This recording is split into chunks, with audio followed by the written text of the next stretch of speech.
వేల మందిని ప్రొఫెషనల్స్ గా మార్చిన ఇనోమాటిక్స్ తో మీరు కూడా మీ డ్రీమ్ కెరియర్ ని ఇప్పుడే స్టార్ట్ చేయండి.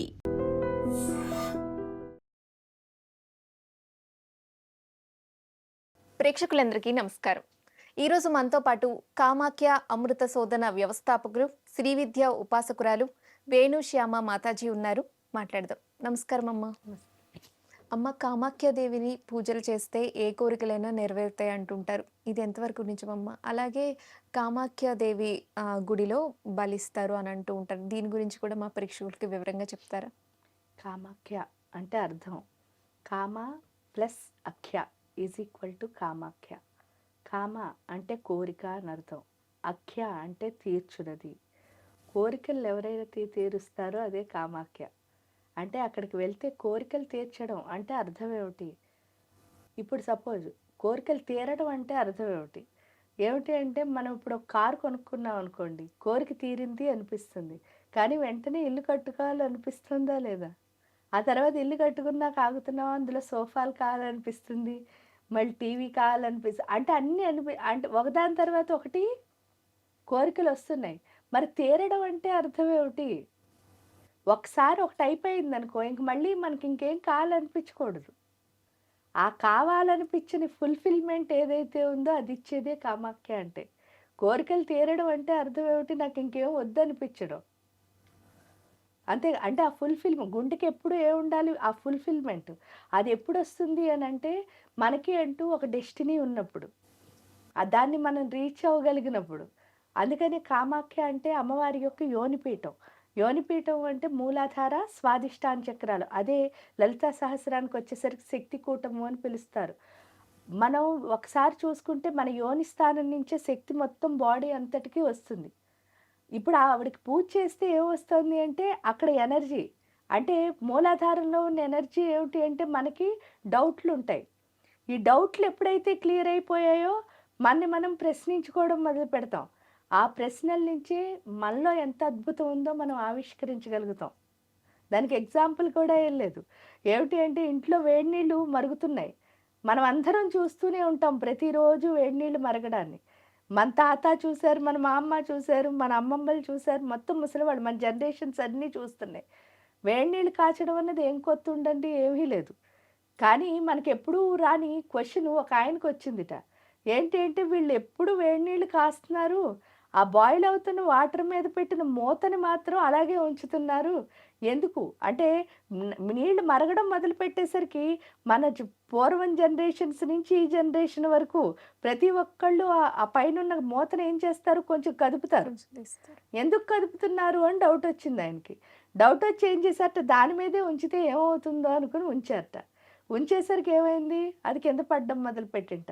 మళ్ళీ పెట్టారు, మళ్ళీ పడుతోంది. ఎందుకు ఇలా పడుతోంది అని చెప్పి ఆ ప్రశ్న నుంచి రెండో ప్రశ్న వచ్చింది. ఆ రెండో ప్రశ్నలో ఏమొచ్చిందిట? నీటి నుంచి వచ్చి ఆవిరికి ఏముందని తెలిసిందిట అంటే ఒత్తిడి. ఆ ఒత్తిడి ఉందని ఎప్పుడు తెలిసిందో ఆయన ఏం చేశారు అంటే, ఈ ఒత్తిడిని నేనేం చేయగలను? మూడో ప్రశ్న. ఒక ప్రశ్న ఏంటి? అసలు ఎందుకు పెడుతున్నారు? రెండో ప్రశ్న ఏంటి? దానికి ఒత్తిడి ఉందని. మూడో ప్రశ్న ఏంటి అంటే, ఈ ఒత్తిడితో నేను ఏమైనా చేయగలనా అన్నప్పుడు ఆయన ఏం చేశారట? స్ట్రీమ్ ఇంజిన్ అని ఒక దాన్ని కనుక్కుని ఆ ఒత్తిడితోనే తయారు చేసి ఇక్కడ సామాన్లు అక్కడికి, అక్కడ సామాన్లు ఇక్కడికి పంపేవారట.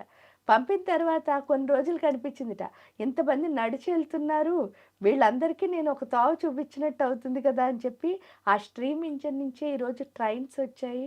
ఆ ట్రైన్లో ఎంత దూరమైనా అందరం హ్యాపీగా ప్రయాణం చేస్తున్నాం. ఇదివరకు కాశీ అవన్నీ వెళ్ళాలంటే చాలా కష్టం. మీకు గుర్తుంటే కాశీకి వెళ్ళినా కాటికి వెళ్ళినా ఒక్కటే, అంటే వెళ్ళి వచ్చే వరకు నమ్మకం లేదు అని చెప్పేవారు.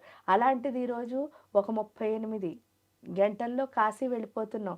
అదే ఫ్లైట్ ఎక్కామనుకోండి 2 గంటల్లోనే వెళ్ళిపోతున్నాం హైదరాబాద్ నుంచి. గొప్పగా చూసేవాళ్ళు కాశీ అంత ఈజీగా వెళ్ళగలిగే స్థితి ఎందుకు వచ్చింది అంటే వాళ్ళకు వచ్చిన ప్రశ్నలోంచి. అంటే ఆ ప్రశ్నలు అంత అద్భుతాలను ఇస్తాయి. అలాగే మనం ప్రతి దాంట్లోనూ ప్రశ్నించుకోవడం ద్వారా ఏమవుతుంది అంటే మనం ఏం చేస్తున్నాం? వీళ్ళందరినీ ప్రశ్నిస్తున్నాం. అందువల్ల మనం ప్రశ్నించుకోవడం మర్చిపోయాం. వీళ్ళందరినీ ప్రశ్నిస్తే ఏమొస్తుంది అంటే దాన్ని అనుమానం అంటారు. ఆ అనుమానం వల్ల కన్ఫ్యూజన్ వచ్చేస్తుంది. ఎందుకు? నాకేదో ప్రశ్న వచ్చిందని మిమ్మల్ని అడుగుతాను, మీరు ఒక ఆన్సర్ చెప్తారు చాలా ప్యూర్గానే, కానీ నాకు అది నచ్చదు. నచ్చక ఏం చేస్తాను, పక్కకి వెళ్తాను. వాళ్ళు ఆన్సర్ చెప్తారు, అది నచ్చదు. అలా మొత్తం ఉన్న అందరినీ అడుగుతా. ప్రతి ఒక్కళ్ళు ఆన్సర్ చెప్తారు. ఒక్క ఆన్సర్ కూడా మనకు నచ్చదు. ఎందుకు నచ్చదు అంటే, ఈ నేచర్ వేరు, ఆ నేచర్ వేరు. ఇది అనుకున్న ఆన్సర్ అక్కడి నుంచి రాదు. అప్పుడు నచ్చట్లే. నచ్చకపోయేసరికి పైగా ఇంతమందిని అడగడం వల్ల, ఎందుకంటే క్లారిటీ లేక అందరిని అడుగుతున్నాం. అడగడం వల్ల మనకి బోలెడంత కన్‌ఫ్యూజన్ వచ్చేస్తుంది. అంటే ఒక డౌట్ మీరెప్పుడైతే బాహ్య ప్రపంచంతో ఒక ప్రశ్నని పంచుకున్నారో, అది డౌట్ అయ్యి మీకు కన్‌ఫ్యూజన్‌ని ఇస్తోంది. అదే ఆ ప్రశ్నని మిమ్మల్ని మీరు వేసుకున్నారో, అప్పుడు మీకు లైఫ్‌కి ఒక క్లారిటీ వస్తుంది. అదే మీ డెస్టినీ. నేనెందుకొచ్చానసలు అని తెలుసుకోవడం. చక్కగా మీ డెస్టినీ మీకు ఎప్పుడైతే తెలిసిందో, అప్పుడు మీరు దాని వైపు ప్రయాణం చేస్తారు చూసారా? అది ఎవరిస్తారు అంటే కామాఖ్య అమ్మవారిస్తారు. అప్పుడే మీకు ఫుల్‌ఫిల్‌మెంట్ అన్నదొస్తుంది. ఎందుకంటే మీ డెస్టినీని మీరు ఓన్‌గా క్రియేట్ చేసుకుంటూ చాలా చాలా అద్భుతాలను సృష్టిస్తూ ముందుకు వెళ్తారు. ఆ వెళ్ళడం ద్వారా మీకెంతో హ్యాపీ. ఆ ఫుల్‌ఫిల్‌మెంట్ ఎవరైతే ఇస్తారో అదే కామాఖ్య అంటే. ఇంకా అక్కడ బలులు పెట్టడంలో ఉన్న సాంప్రదాయం ఏమిటి అంటే, అమ్మవారి ఉపాసన. అమ్మవారి ఉపాసనని కాదు, ఏ ఉపాసన చేసినా సరే 3 సాధనలుంటాయి. ఆ 3 సాధనల్లో ఏంటంటే, మొదటి దాన్ని పశు సాధన అంటారు, రెండో దాన్ని వేరు సాధన అంటారు, మూడోది దివ్య సాధన అంటారు. అన్నిటికంటే బెస్ట్ ఏంటి అంటే దివ్య సాధన. దివ్య సాధన అంటే అర్థం ఏమిటి అంటే, మనం చెప్పుకున్నట్టు అమ్మవారిని ప్రతి క్షణం అనుభూతి చెందుతూ, అక్కడ ఏంటి అంటే ఇంక ఫిజికల్‌గా ఏమీ ఉండవు. లోపలే అమ్మవారితో ప్రతి క్షణం అనుభూతి చెందుతూ, ఆ అమ్మవారిని అనుభవిస్తూ, ఆవిడతోనే కలిసి ఉండి, ఎప్పుడూ ఆనందంగా ఉండడాన్ని దివ్య సాధన అంటారు. ఇంకా వేరు సాధన వచ్చేసరికి ధర్మబద్ధంగా మీకు ఏ ఆశ్రమం అయితే ఇచ్చారో, అంటే మీరు బ్రహ్మచర్యంలో ఉన్నారా, గృహస్థాశ్రమంలో ఉన్నారా, వానప్రస్థంలో ఉన్నారా, సన్యాసంలో ఉన్నారా, ఆ ఆశ్రమ ధర్మాన్ని మీరు పాటించేదాన్ని వేరు సాధన అంటారు. మీరు ఏ ఏ ఏ ఆశ్రమంలో ఉంటే ఆ ధర్మాన్ని పాటించాలి. ఎందుకంటే అమ్మవారిని ధర్మిణి, ధర్మవర్ధిని అని పిలుస్తున్నాం కాబట్టి, మనకిచ్చిన ఆశ్రమ ధర్మాన్ని ఖచ్చితంగా మనం పాటిస్తూ ముందుకు వెళ్ళడాన్ని వేరు సాధన.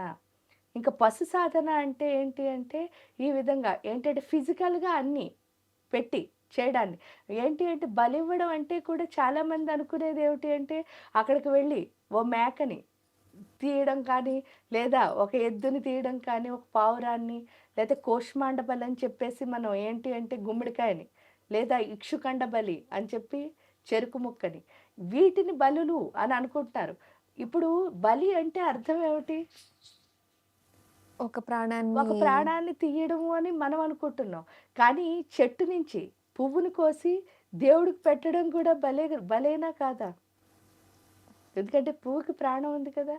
కాకపోతే ఇక్కడ జంతువుకి ఎప్పుడైతే మనం ప్రాణం తీస్తున్నామో అది గిలగిలా కొట్టుకుంటుంటే మీకు కనిపిస్తోంది కాబట్టి దాన్ని చంపారు అని అనిపిస్తోంది. కూరను తరుక్కుని వంట చేసుకుంటున్నాం. కూరలో జీవం ఉందా లేదా? అంటే అది బలి కిందే లెక్క. బలి అంటే అర్థం ఏమిటి అంటే అని, కూరగాయలు, పువ్వులు వాడిపోతాయి కదా! మనం చెట్టు నుంచి కోయకపోయినా. మన ప్రాణం కూడా పోతుంది కదా! అంటే ప్రాణం కూడా పోయేదే కదా! ఇక్కడ ఏదైనా అంటే లైఫ్ కొంచెం ఇది తక్కువ, అది ఎక్కువ కాలం ఇది అంతే. 2, 3 డేస్. అది ఇది ఎక్కువ డేస్. కొంతకాలం. కానీ ఏదైనా కూడా బలి కిందే లెక్క. ఫిజికల్‌గా ఏది పెట్టినా. కాకపోతే సాధనల్లో ఈ పశు సాధన కూడా ఉన్నది కాబట్టి బలి అన్నది అసలు తప్పు కాదు. అది ఏంటి అంటే వాళ్ళ పరిస్థితుల ప్రకారం వాళ్ళ ఆత్మ సమర్పణ చేసే మార్గమే. కొంతమంది పువ్వులు పెట్టొచ్చు. కొంతమంది మేకని బలివ్వచ్చు. ఏదైనా కూడా వాళ్ళ పరిస్థితుల ప్రకారం వాళ్ళు అనుకున్నదేదో వాళ్ళు దేవతకి చేస్తున్నారు. ఇందులో మనం అసలు విమర్శించడానికి ఏం లేదు. నేను పువ్వు ఎలా పెడుతున్నానో వాళ్ళు అది అలాగే చేస్తున్నారు అన్నది మనకు అర్థమైతే చక్కగా అమ్మవారికి ఏ ప్రసాదం పెట్టినా అది వాళ్ళ ఇష్టము. కాకపోతే ఏంటి అంటే మనం దాని లైఫ్‌ని తీసేసి అక్కడ పెట్టవసరం లేదు. ఈడ మీరు చెప్పినట్టే పువ్వు అంటే ఏంటి అంటే ఈరోజు సాయంత్రానికి ఎలాగో అది చెట్టునున్నా వాడిపోతుంది. వాడిపోతుంది. కాబట్టి అది అమ్మవారి పాదాల దగ్గరికి దగ్గర వెళ్ళి ఉంది. వాడిపోతే చాలా అదృష్టం కింద లెక్క. అదే విధంగా ఆ పశువుకి చాలా అదృష్టమే. ఎందుకు అనంటే దాన్ని బలివ్వడం ద్వారా మనం అక్కడ నైవేద్యం కింద పెడుతున్నాం. దానికి అదృష్టమే. కానీ దానికున్న లైఫ్‌ని మనం తీసేయడం అన్నది రైటా తప్పా అని అంటే అది వాళ్ళు అనుకున్న దాని ప్రకారం వాళ్ళకి రైటే.